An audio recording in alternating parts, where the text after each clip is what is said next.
दोस्तों, मैं मोहम्मद फराज मलिक। अगर मैं आप लोगों से कहूं कि आज दिल्ली में पेट्रोल की कीमत बढ़कर 345 रुपए 75 पैसे पर लीटर हो गई पाकिस्तानी रुपीज में, तब आप लोगों का रिएक्शन यही होगा कि फराज भाई, पाकिस्तानी रुपीज से हमें क्या लेना देना। हम इंडिया में रहते हैं, इंडिया की बात करिए, पाकिस्तानी रुपीज से क्या मतलब। जी हाँ, आपकी बात बिल्कुल सही है। हमें पाकिस्तानी रुपए की बात क्यों करनी चाहिए?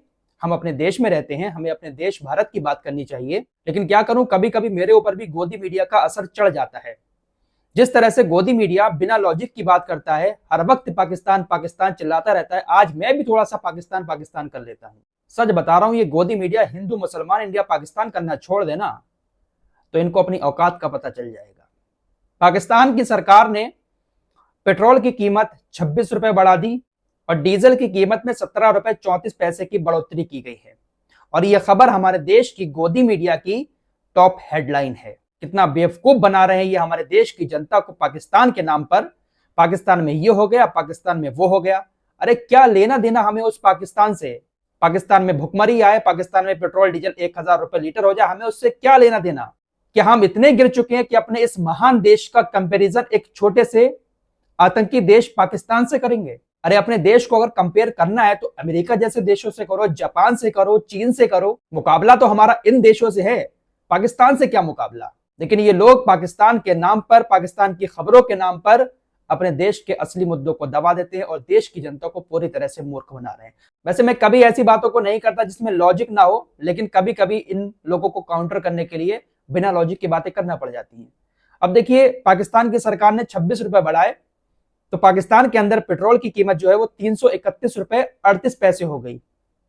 331 रुपए 38 पैसे 1 लीटर पेट्रोल पाकिस्तान के अंदर मिल रहा है। वहीं डीजल पर 17 रुपए 34 पैसे बढ़ाए तो पाकिस्तान में 329 रुपए 18 पैसे डीजल की कीमत हो गई। अब जब गोदी मीडिया इस खबर को चिल्ला चिल्ला कर बताता है तो हमारे देश के लोगों को लगता है कि देखिए हमारे देश में काफी सस्ता है पेट्रोल, देखिए पाकिस्तान का हाल कितना बुरा है।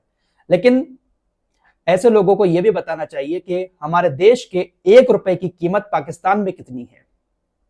अगर ना बताओ तो गूगल कर लेना। हमारे देश के 1 रुपए की कीमत पाकिस्तान के अंदर 3 रुपए 57 पैसे है। हम अगर अपने देश का 1 रुपया पाकिस्तान में जाकर चलाते हैं तो वो 3 रुपए 57 पैसे में चलेगा। तो अगर पैसे की वैल्यू के हिसाब से देखा जाए तो हमारे देश के अंदर पाकिस्तानी रुपीज में जो 1 लीटर पेट्रोल मिलेगा वो 345 रुपए का मिलेगा। पाकिस्तान की सरकार ने 26 रुपए पेट्रोल पर बढ़ाए तो वहां पर 331 रुपए हो गया। लेकिन हमारे देश के अंदर इस वक्त जो पेट्रोल की कीमत है, अगर पाकिस्तानी रुपीज में उसकी तुलना की जाए तो हमारे देश में 345 रुपए दिल्ली के अंदर पेट्रोल की कीमत है। तो पाकिस्तान से तो ज्यादा वैसे ही हमारे देश के अंदर इस वक्त पेट्रोल की कीमत है, अगर पाकिस्तानी रुपीज की ही बात करनी है तो।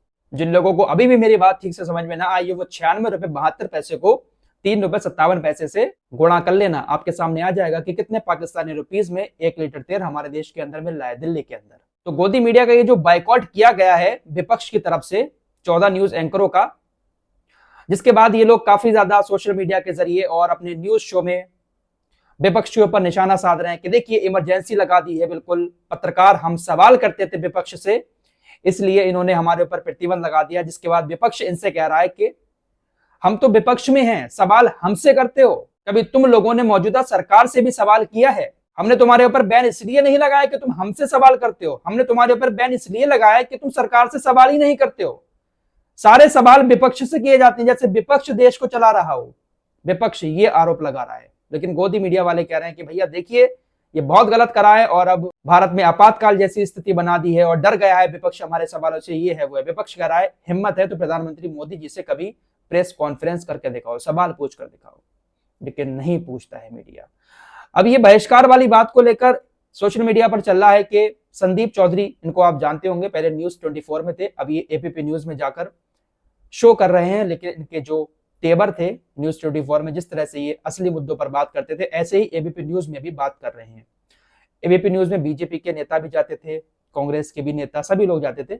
लेकिन अब सोशल मीडिया पर चल रहा है कि पिछले 1 महीने से संदीप चौधरी के शो का बहिष्कार बीजेपी की तरफ से कर दिया गया है। बीजेपी संदीप चौधरी के शो में अपने किसी भी नेता को नहीं भेज रही है।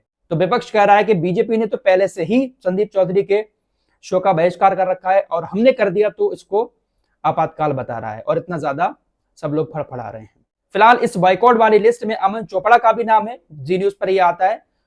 देखिए इसने शो किस तरीके के किए हैं पिछले कुछ दिनों में। अगर आप भारत के समझदार नागरिक हैं तो आप इन शोज को देखकर ही अंदाजा लगा लेंगे कि ये लोग किस तरह से नफरत फैलाने का काम कर रहे हैं। अरे कहीं पर कुछ हो भी रहा है गलत तो उसको छुपाने की कोशिश करो। अगर कहीं पर सांप्रदायिक तनाव बढ़ रहा है उस तनाव को कम करने की कोशिश करो, हिंदू मुसलमानों को आपस में जोड़ने की कोशिश करो। लेकिन अगर थोड़ी सी भी बात होती है उसमें चिंगारी लगाने का काम ये लोग करते हैं, नफरत फैलाने का काम करते हैं। इस वक्त सब कुछ मीडिया के हाथ में है। अगर मीडिया चाहे तो देश के अंदर ऐसा माहौल बन जाएगा कि कोई भी किसी से नफरत नहीं करेगा। लेकिन छोटा सा मुद्दा कहीं पर उठता है, उस मुद्दे को इतना बड़ा बना दिया जाता है कि भाई नफरत फैलना शुरू हो जाती है। फिलहाल आप सभी लोग समझदार बनिए। मैं ये नहीं कह रहा हूं कि आप कांग्रेस को वोट दें या बीजेपी को वोट दें। आप बस ऐसे इंसान को चुने जो धार्मिक मुद्दों से हटकर आपके लिए काम करे। देखिए मैं किसी भी पार्टी का सपोर्टर नहीं हूं।